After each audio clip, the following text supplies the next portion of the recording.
Ang sinasabing 6-day war sa pagitan ng Israel at mga Arab countries ay isa sa pinakamatinding digmaan na hinarap ng Israel. Bakit nga naman hindi?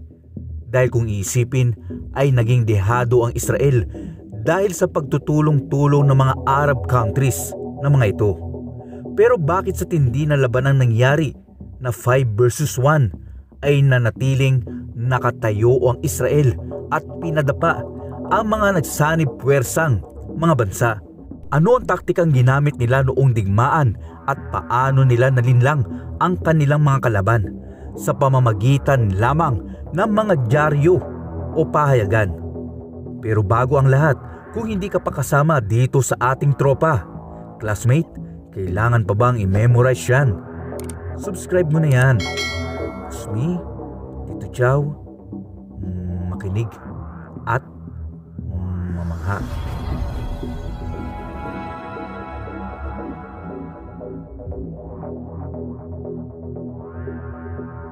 Kalagitnaan ng taong 1967, nagpahayag ang Egypt ukol di umano sa pagsasara sa Straits of Tiran.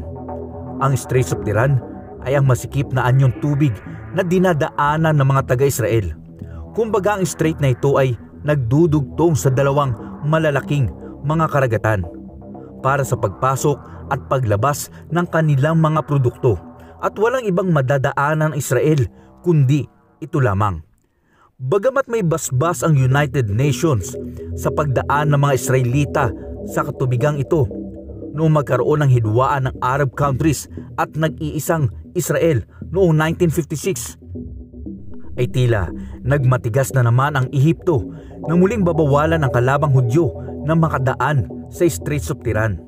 At noong malaman ng Israel ang balitang pagsasara ng lagusan sa mga Israelita, ay nagpahayag din ang presidente noon ng Israelita ng ganito: kung isasara ang Strait of Tiran para sa amin, ay isang digmaan ang sigurado mangyayari.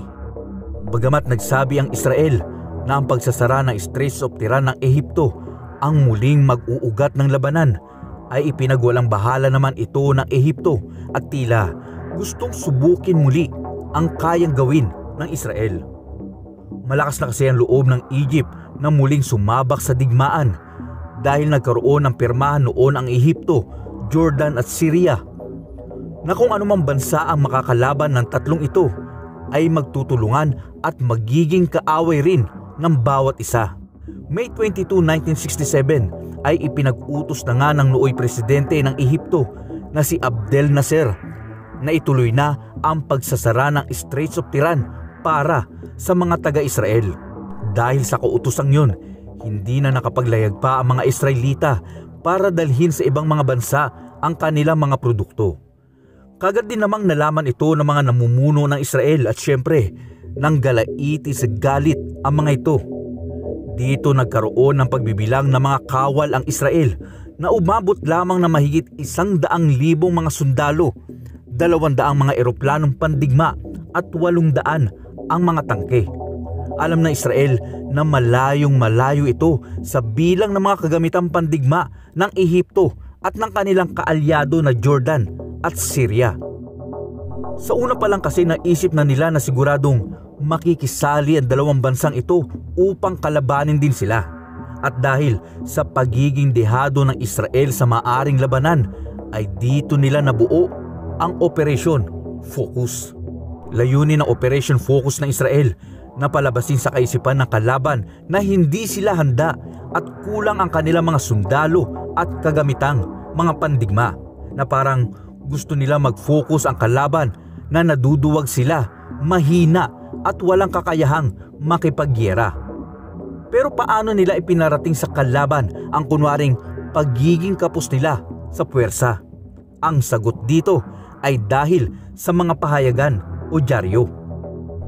Ang ginawa ng Israel ay naglabas sila ng napakaraming mga dyaryo na nagsasaad na nasa bakasyon ang kanilang mga sundalo at iilan lamang ang kanilang mga kagamitang mga pandigma, o sa madaling salita ay pinalabas nila na walang kakayahan ng Israel para sa isang malaking digmaan. Siyempre, hindi maaaring hindi mabasa ng Ehipto ang mga pahayagang yun, kaya medyo naging kalpante sila at tumaas ang kanilang kumpiyansa. Samantala buwan din ng Mayo at 13 ng taong 1967, nakatanggap ng mensahe ang Ehipto buhat sa Soviet Union na naghahanda daw ang Israel sa paglusob at ang papasukin ng mga ito ay ang mga border tulad ng Sinai Peninsula. Dahil noong panahon yun, ang nakapwesto sa Sinai ay ang mga peacekeeping forces ng United Nations na 10 taon nang nagbabantay dito dahil sa sigalot. At ang mga sundalo ng United Nations ay pinaalis ng Ehipto at pinalitan ng mga puwersa ng naturang bansa. Maraming mga sundalo na umabot ng 130,000 mga tangke at mga pambomba ang ipinwesto dito ng Ehipto. Pero ang hindi nila alam ay kakaibang taktika pala ang plinano ng Israel. Sinira din ng Israel ang radar ng American Embassy upang hindi malaman ang kanilang mga pag-atake. Dahil alam ng Israel na nakafocus ang Egypt sa pag-atake sa kalupaan, June 5, 1967, 7:45 ng umaga, ay 200 mga eroplanong pandigma ang sunod-sunod na umatake sa mga airfield o Air Force Base ng Ehipto. Ang ginawa pa nila ay dumaan ang 2 grupo ng mga eroplano sa Mediterranean Sea at Red Sea. Tsaka lumipad at lumusob ang mga ito sa mababang lipad lamang nang sa gayon di sila makuha ng radar ng Egypt. Nagkataon din naman na pansamantalang pinatay ng Ehipto ang kanilang air defense system dahil sa pagdating ng kanilang 2 general at baka tamaan ng missile ang eroplanong sinasakyan nila. Sa ginawang pag-atake ng Israel, nagtagumpay nga sila at nasurpresa ang Ehipto sa malaagilang bilis at pambobomba sa mga Air Force Base ng kalaban. Mabilis na nasira ang mga runway at eroplano ng Egypt, lalo na't gumamit ng espesyal na bomba ang Israel na talagang nagpasira ng husto sa kalupaan ng mga airbase. Ang Jordan naman na kaalyado ng Egypt ay medyo na-late na noong tumulong para kalabanin ang Israel. Ito ay dahil may natanggap na tawag ang Jordan na nagagapi na daw ng Egypt ang Israel at umaatras na daw ang mga Hudyo. Pero kabaliktaran pala ang nangyayari dahil Ehipto pala ang natatalo sa mga labanan. Sa pagtulong ng Jordan at Syria para panigan ng Egypt ay inatake ng mga eroplano ng Syria at Jordan ang Israel. Ang ginawa naman ng mga eroplano ng Israel ay sinunod ng mga ito ang mga airbase ng 2 bansa. 500 mga eroplano ng Syria, Egypt at Jordan ang nawasak at 18 naman ang airbase ng Ehipto ang nasira. June 7 ay nagkaroon na ng sagupaan sa mga border tulad ng Sinai at ito naman ang pinagtuunan ng pansin ng mga eroplanong pandigma ng Israel. Sunod-sunod din na hinagisan ng bomba ng Israel ang mga tangke at kasundaluhan ng kalaban, kaya mabilis din na napaatras ang mga ito. Hanggang sa noong May 8, 1967 ay napasakamay na ng Israel ang Sinai Peninsula.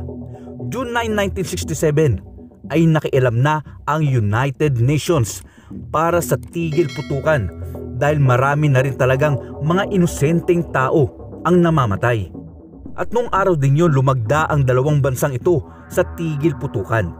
Dahil hindi matanggap ng Ehipto ang pagkatalo sa Israel, ay hinikayat ng presidente noon ng Ehipto ang Jordan president na si Hussein na samantalahin ang pagkalma ng giyera at lusubin ng Jordan ang Israel bilang kanilang kasunduan.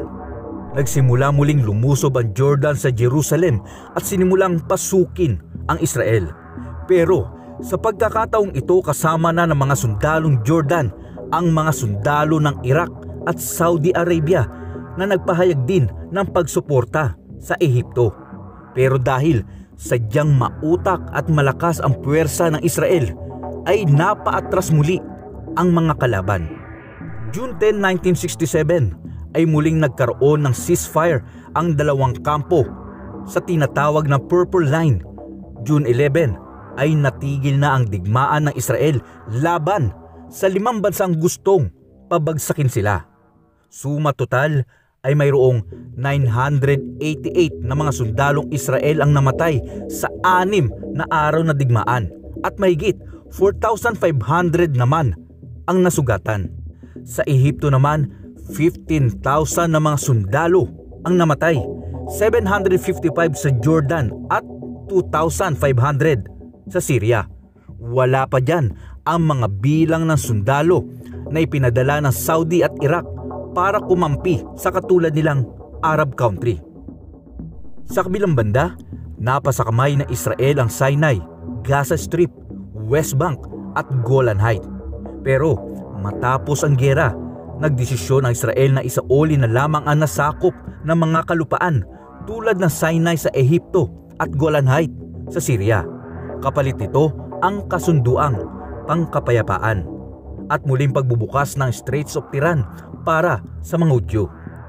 Samantala, noong matapos ang digmaan, dito na lumabas ang mga sinasabing mahiwagang mga pangyayari daw na hindi maipaliwanag at tila meron daw pumoprotekta sa Israel. Una, sino ang tumawag sa Jordan at nagsabing nanalo na ang Ehipto kahit hindi naman talaga? Pangalawa ay ang pagkakataon na sa saktong pag-atake ng Israel sa Ehipto ay sakto ding pagpatay ng Egypt sa kanilang defense system. At ang pangatlo, nagbigay daw ng mensahe ang Jordan sa paglusob ng Israel sa Ehipto dahil nakuhanan daw ito ng radar ng Jordan. Pero sa panig ng Egypt ay wala silang natanggap na mensahe na nagbibigay ng babala sa kanila buhat sa Jordan. Kaya ang sabi ng iba ay maaring may nagliligtas talaga sa mga taga-Israel o maaring kasama ang lahat ng yon sa plano at diskarte ng mga Hudyo. Kung kayo ang tatanungin ko, tunay nga kayang inililigtas ng Panginoon ang bansang Israel? At ano masasabi nyo sa diskarteng ipinakita ng Israel sa digmaan laban sa mga Arab countries? I-komento nyo lamang po sa ating comment section. Maraming salamat po.